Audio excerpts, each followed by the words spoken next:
মাননীয় প্রধানমন্ত্রী এবং মাননীয় বিরোধী দলের নেতা সহ সকল সম্মানিত সংসদ সদস্যদের জন্য একটি সম্মানজনক খবর দেওয়ার জন্য আমি দাঁড়িয়েছি।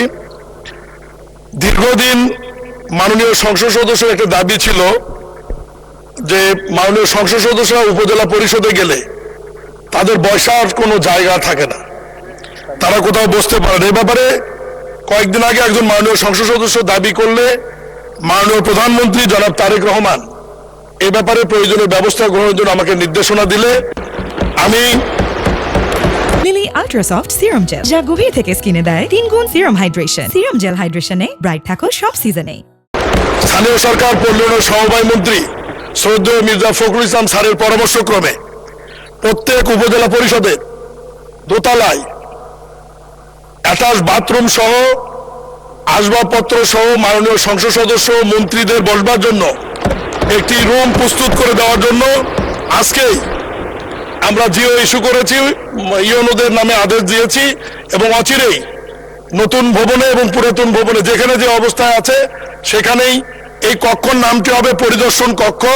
কারণ মাননীয় সংসদ সদস্যের নামে রুম বরাদ্দর বিধান নাই, এই কারণে পরিদর্শন কক্ষ নামে কক্ষটি থাকবে। মাননীয় এমপিরা ওখানে বসে তাদের প্রয়োজনীয় কার্যক্রম এবং সাধারণ মানুষের সঙ্গে দেখা সাক্ষাৎ এবং সময় ব্যয় করতে পারবেন। এবং উল্লেখ্য, কোনো মাননীয় সংসদ সদস্য যদি 2টি উপজেলা থাকে, 3টি উপজেলা থাকে, 4টি উপজেলা থাকে, সমস্ত উপজেলাতেই তারা অফিস থাকবে এবং বুঝতে পারবেন তারা।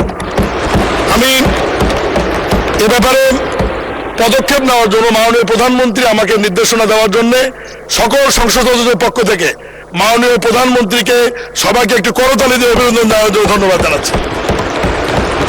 এবং মাননীয় সংসদ সদস্য অনুরোধ করব, আজকের তারিখে জিওটি আদেশটি জারি হয়েছে, আপনার ইউনোদের সাথে কথা বললেই দ্রুততম সময়ের মধ্যে কক্ষটি আপনাদেরকে রেডি করে আপনাদের ব্যবস্থা। ধন্যবাদ মাননীয় speaker. Lily ultra soft serum gel, যা গভীর থেকে স্কিনে দেয় 3 গুণ সিরাম হাইড্রেশন। সিরাম জেল হাইড্রেশনে ব্রাইট থাকো সব সিজনে।